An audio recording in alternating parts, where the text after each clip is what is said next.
तो आज हम लोग करेंगे फर्टिलाइजर के तौर पे जिस चीज का इस्तेमाल वो देख सकते हैं दोस्तों, वो है ये चीज। इससे जो खाद बन के तैयार होता है खास करके ठंडियों के समय में, ये हमारे गुलाब के पौधे को बहुत ही अच्छा खासा फायदा पहुंचाता है। क्योंकि इसमें नाइट्रोजन, पोटेशियम, फास्फोरस, एनपीके की जो है दोस्तों, एनपीके जैसी जरूरी पोषक तत्व तो इसमें भरपूर मात्रा में होती है। साथ ही इसमें सल्फर, मैग्नीशियम, आयरन, जिंक जैसे सूक्ष्म पोषक तत्व भी पाए जाते हैं, जो कि हमारे पौधे को अनेकों तरीके से फायदे पहुंचाते हैं। ये जो फर्टिलाइजर है दोस्तों, ये ठंडियों के समय में आप अपने गुलाब के पौधे में अवश्य इस्तेमाल करें, क्योंकि नाइट्रोजन की प्रचुर मात्रा के कारण पत्तियों की विकास और क्लोरोफिल उत्पादन में मदद मिलती है, जिससे पौधे ज़्यादा से ज़्यादा जो है वो पौधे को ऊर्जा मिलती है और पौधे बहुत ही ज़्यादा मात्रा में फ्लावरिंग करते हैं। साथ ही हेलो एवरीवन, गुड आफ्टरनून दोस्तों। आज का जो हमारा पौधा है वो है गुलाब का पौधा, रोज़ प्लांट। दोस्तों दिसंबर का महीना भी ख़त्म हो चुका है, अब जनवरी जो है दोस्तों वो एंटर कर गया है। देख सकते हैं आप मेरे गुलाब के पौधे में कितनी सुंदर फ्लावरिंग हो रही है। पूरा ही पौधा एकदम फूलों से भरा हुआ है, ढेरों सारे कलियां भी पौधे में बनी हुई है। जिस ब्रांच में जो है वो फूल नहीं खिले हुए हैं उसमें बहुत सारी कलियां आपको नजर आएंगी, और कितने सारे फूलों से जो है वो पौधा भरा हुआ है। इसमें भी आप देख सकते हैं बहुत ही सुंदर फ्लावरिंग हो रही है और लगातार से पौधे का ग्रोथ भी हो रहा है। सभी पौधे में गुच्छों में फ्लावरिंग हो रही है, बड़े बड़े साइज के फूल आ रहे हैं, कलियों के साइज भी बड़े बड़े बने हुए हैं। पूरे ही पौधे में जो है दोस्तों अनेकों सारी कलियां बन रही हैं। यह सिर्फ और सिर्फ सही देखभाल और सही न्यूट्रिशन के कारण ही होता है दोस्तों। अगर आपके गुलाब के पौधे में फ्लावरिंग नहीं हो रही है, अभी ठंडियों के सीजन में भी जो गुलाब का पीक सीजन है, इस समय पे भी अगर आप अपने गुलाब के पौधे में फ्लावरिंग नहीं ले पा रहे हो दोस्तों, तो आज की इस वीडियो में मैं आप सभी के साथ शेयर करने वाली हूँ कुछ बहुत ही सस्ते से खाद और बहुत ही अच्छा सा जो है दोस्तों कैट टिप्स, जिसके सहायता से आप अपने गुलाब के पौधे में बहुत ही सुंदर फूल और कलियां लेना स्टार्ट कर दोगे। पौधे में बड़े बड़े साइज़ की फ्लावरिंग आएंगी, नए नए बेसल्स आएंगे, नई नई सूट्स आएंगी और सभी में कलियां भी बनेंगी। कहीं पे भी आपको ब्लाइंड सूट्स नहीं नज़र आएंगी।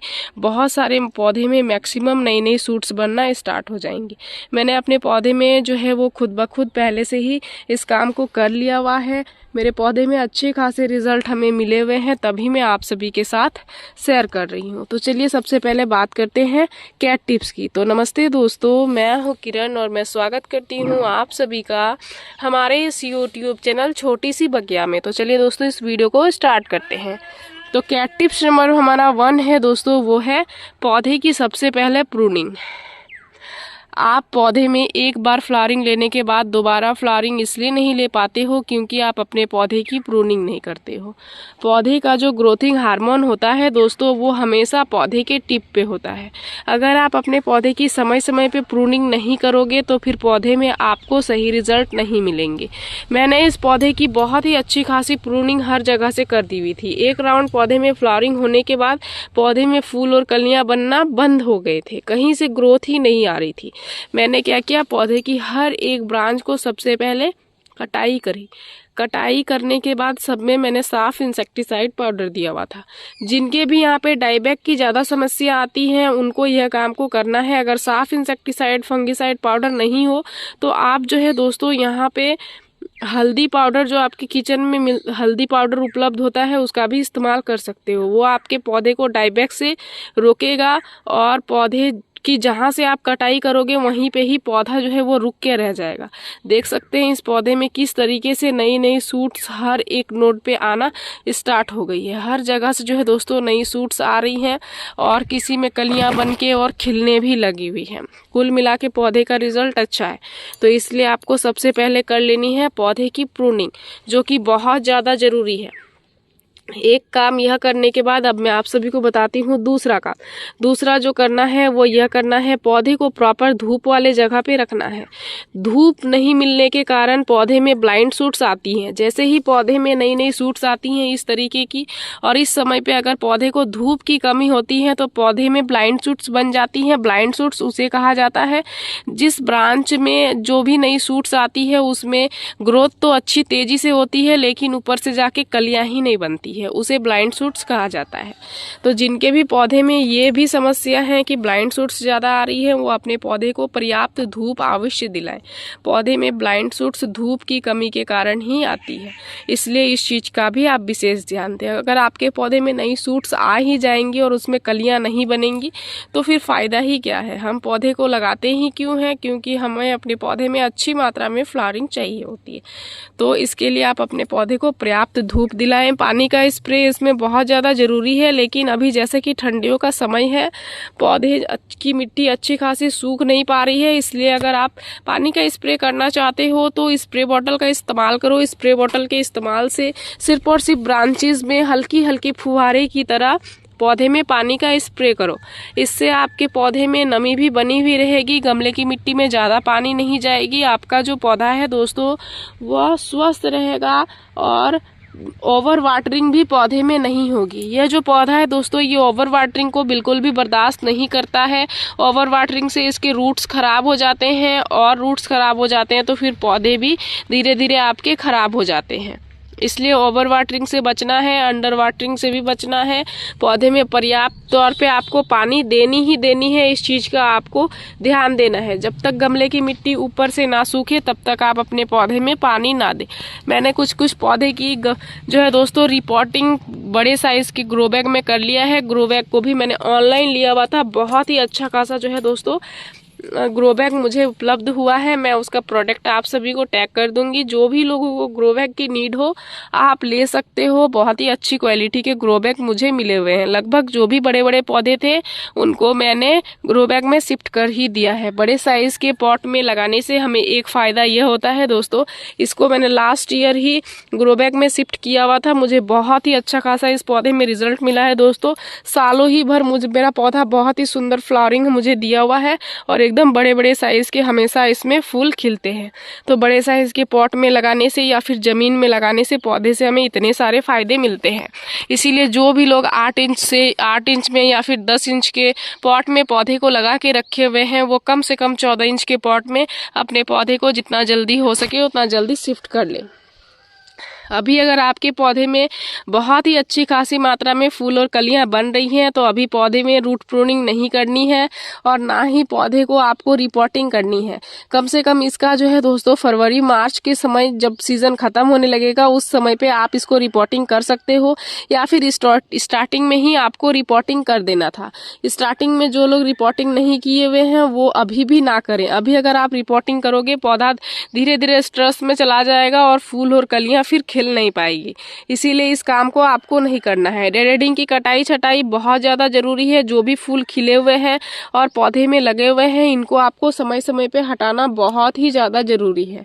यह भी काम एक बहुत ही इम्पोर्टेंट काम है दोस्तों। गुलाब के पौधे में ये जो फूल रह जाती हैं ये पौधे के न्यूट्रिशन को बहुत ज़्यादा लेती हैं एज ए बीज के प्रोसेस, और इस बीज का कोई काम नहीं होता है दोस्तों।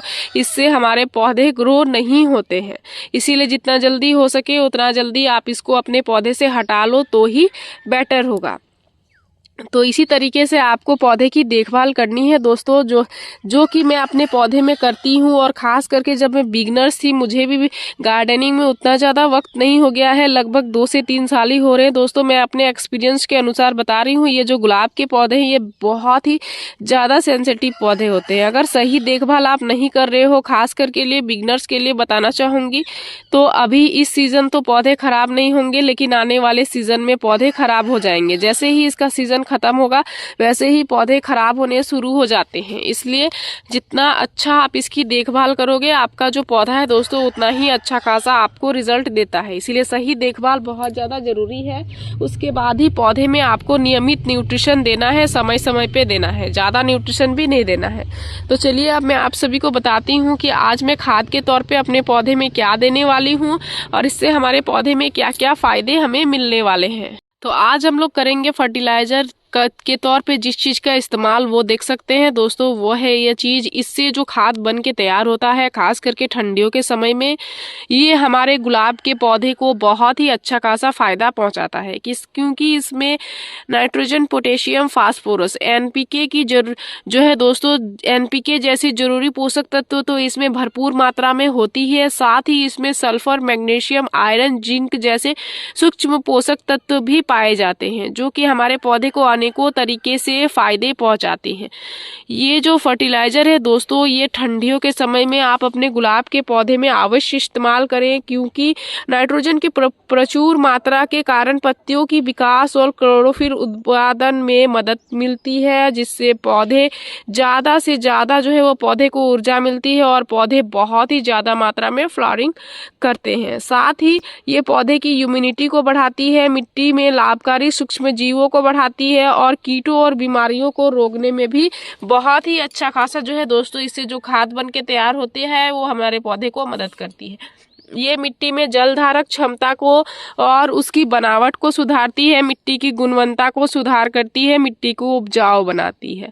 इसमें एनपीके के साथ साथ अन्य सल्फर, कैल्शियम, मैग्नीशियम, जिंक जैसे पोषक तत्व भी होते हैं, जो पौधे को अगर आप मार्केट से लिया हुआ फर्टिलाइजर लेके अगर पौधे में देते हो तो आप यह जो अन्य पोषक तत्व हैं, ये सभी पोषक तत्वों की पूर्ति पौधे में नहीं कर पाते हो। लेकिन इस चीज से जो खाद बन के तैयार होता है, ये आपके पौधे को उन सभी पोषक तत्व ईजिली प्रदान कर देता है, जिससे आपके पौधे का बहुत ही अच्छा खासा जो है दोस्तों विकास होता है और पौधे में आपकी बहुत ही अच्छी खासी फ्लावरिंग भी होती है। तो ये क्या है दोस्तों, ये है सरसों के दाने। या तो आप सरसों की खली का फर्टिलाइजर ले लो या फिर आप सरसों के दाने का फर्टिलाइजर ले लो। आज मैं सरसों के दाने से फर्टिलाइजर बनाई हुई हूँ। ये बहुत ही इजी टू इस्तेमाल करने का लायक है दोस्तों और साथ ही बहुत ही इजीली बन भी जाता है। सरसों की खली को हमें बहुत दिनों पहले से बना के रखना होता है और सही क्वांटिटी में इस्तेमाल करना होता है, अदरवाइज हमारे पौधे में खराबी भी हमें मिलने लगती है। सरसों के दाने से जो आप फर्टिलाइजर बनाती हो दोस्तों, बहुत ही ईजिली बन जाएगा और पौधे में डायरेक्ट इस्तेमाल कर सकते हो और कोई भी खराबी पौधे में नहीं आएंगी। जिनके पौधे में ज्यादा समस्याएं बनी हुई हैं खरपतवारों की, बहुत ज्यादा गमले में खरपतवार निकल के आ रही हैं, उनके लिए ये जो फर्टिलाइजर है दोस्तों, ये तो एक खरपतवारों को हटाने का रामबाण इलाज है। सिंपल सा इसका तरीका है। इसको क्या किया हुआ है, मिक्सर ग्राइंडर में ग्राइंड करके कुछ इस तरीके का पाउडर हमने बना लिया हुआ है। यह जो पाउडर है दोस्तों, ये आपके पौधे के लिए एक प्रॉपर सा न्यूट्रिशन है। आप इस सरसों के दाने को अगर डालोगे तो इसमें जो है दोस्तों, ये सीड्स जो है वो जर्मिनेशन हो जाएंगे और फिर जो है दोस्तों उसके छोटे छोटे पेड़ उग जाएंगे। लेकिन इसको इस तरीके से ग्राइंड करके आप पाउडर बना ले सबसे पहले, उसके बाद ही आप अपने गमले की मिट्टी में इसका इस्तेमाल करें, ताकि आपके पौधे में जो है आपके पौधे में न्यूट्रिशन अच्छी खासी मात्रा में मिले। तो अभी हमारे गमले की हर गमले में बहुत ही अच्छी खासी नमी बनी हुई है, पौधे को पानी की जरूरत बिल्कुल भी नहीं है। अभी लगभग जो है दोस्तों मैं कम से कम 3 से 4 दिन में ही एक बार पौधे में पानी दे रही हूँ। उससे जो है जल्दी पानी नहीं दे रही हूँ, क्योंकि उससे जल्दी हमारे गमले की मिट्टी सूख ही नहीं रहे हैं। तो जब तक गमले की मिट्टी ना सूखे तब तक आपको पौधे में पानी भी नहीं देनी है। तो चलिए, जिस पौधे में न्यूट्रिशन को देने वाले हैं उसमें सबसे पहले करते हैं कुछ कामों को, उसके बाद पौधे में कितनी क्वांटिटी में न्यूट्रिशन देना है वो मैं आपको बताती हूँ। तो ये जो हमारा बड़ा पौधा है दोस्तों पिंक कलर का, जिसमें बहुत सुंदर फ्लावरिंग हो रही है, इसमें मैंने लगभग कुछ टाइम से ही जो है वो कोई भी न्यूट्रिशन नहीं दिया हुआ है, चाहे जो है दोस्तों कैसा भी न्यूट्रिशन हो, ना ही मैंने कॉम्पोस्ट दिया हुआ है। तो सबसे पहले इनको, इसमें बहुत सारे पंखुड़ियाँ वगैरह गिरी हुई हैं क्योंकि इसमें बहुत ज़्यादा फ्लावरिंग ही होती है दोस्तों। इस पौधे में बहुत ही हमेशा ही सालों ही भर, इसका सीजन हो या ना हो, जब से मैंने ग्रो बैग में शिफ्ट किया है मैंने तो एक चीज़ एक्सपीरियंस कर लिया है दोस्तों, कि ग्रो बैग में शिफ्ट करने के बाद मेरे गुड़हल में भी और गुलाब में भी बहुत ही सुंदर मुझे फ्लावरिंग मिली हुई है। इसलिए इस ईयर मैंने और भी बहुत सारे जो है वो ग्रो बैग ऑर्डर किया, बहुत ही सस्ते रेट का मिला और अच्छी क्वालिटी का भी मिल गया, और मैंने जो है दोस्तों अनेकों सारे पौधे को फिर से ग्रो बैग में शिफ्ट कर दिया है। तो सबसे पहले मैंने इसमें जो भी पंखुड़ियाँ वगैरह गिरी हुई थी उनको लगभग हटा लिया हुआ है और हल्की हल्की साइड से मैं गुड़ाई कर रही हूँ इस तरीके से, ज़्यादा गहरी गुड़ाई नहीं करना है, ज़्यादा रूट्स को आपको डिस्टर्ब नहीं करना है, क्योंकि ऑलरेडी हमारे पौधे में बहुत सुंदर फूल और कलियाँ बन रहे हैं और बड़े बड़े साइज़ की फ्लावरिंग भी हो रही है। तो ज़्यादा आपको रूट्स को डिस्टर्ब नहीं करना है। रूट्स को डिस्टर्ब करने से भी पौधा हमारा थोड़ा स्ट्रेस में चला जाता है। इसलिए इस तरीके से आपको गुड़ाई कर लेनी है। मिट्टी में देख सकते हैं किस तरीके से नमी बनी हुई है। कम से कम अभी 1 से 2 दिन बाद ही मुझे पौधे में पानी देना है, अभी तो बिल्कुल भी नहीं देना है। जब मिट्टी ऊपर से सूखी हुई नज़र आने लगे उस समय पे मैं पौधे में पानी देती हूँ। तो गुड़ाई भी हो गई है, साफ सफाई भी हो गई है, अब जाएगी पौधे में न्यूट्रिशन। तो ये हमारा 14 इंच का ग्रो बैग है दोस्तों, बड़े साइज का पौधा है, बड़े साइज के पॉट में लगा हुआ है। इसमें हम लोग न्यूट्रिशन जो देंगे वो देंगे 2 चम्मच। इस तरीके से 2 चम्मच इस सरसों के दाने का जो पाउडर है इसको इस तरीके से देंगे। ये धीरे धीरे न्यूट्रिशन को मिट्टी में छोड़ेगा और हमारे पौधे को न्यूट्रिशन भी धीरे धीरे मिलेगी। और इस तरीके से जो लगातार फ्लावरिंग और लगातार ग्रोथ पौधे में बनी हुई है, वो जैसे जैसे पौधे को न्यूट्रिशन मिलती रहेगी, समय समय पे जब भी पौधे को न्यूट्रिशन की ज़रूरत होगी मिलती रहेगी, तो हमारा जो पौधा है दोस्तों वह कुछ इस तरीके से ही लगातार फ्लावरिंग करता रहेगा। फूलों की कमी हमें पौधे में बिल्कुल भी नहीं होगी। तो इस तरीके से 2 चम्मच आपको दे देना है। और लगभग महीने भर से अगर आपने कंपोस्ट नहीं दिया हुआ है तो अपने पौधे में कंपोस्ट भी आपको दे देना है। कंपोस्ट में आप काउडंग कंपोस्ट इस्तेमाल कर सकते हो, वर्मी कंपोस्ट या फिर किचन वेस्ट कंपोस्ट। लेकिन काउडंग कंपोस्ट और किचन वेस्ट कंपोस्ट जो है दोस्तों वो अगर अच्छे से डिकम्पोस्ट हुई ना हो तो आप ना इस्तेमाल करें। बाकी वर्मी कंपोस्ट आप इस्तेमाल कर सकते हो। वर्मी कंपोस्ट आपके पौधे में किसी भी तरीके की कोई भी खराबी नहीं पहुँचाता है। मैं अभी नहीं करने वाली हूँ, लगभग और 5 से 6 दिन के बाद ही अपने पौधे में कंपोस्ट देने वाली हूँ। तो इसी तरीके से मैं अपने पौधे को न्यूट्रिशन देती हूँ दोस्तों और पौधे की देखभाल करती हूँ, जो कि मैं आप सभी के साथ शेयर कर दी हुई हूँ।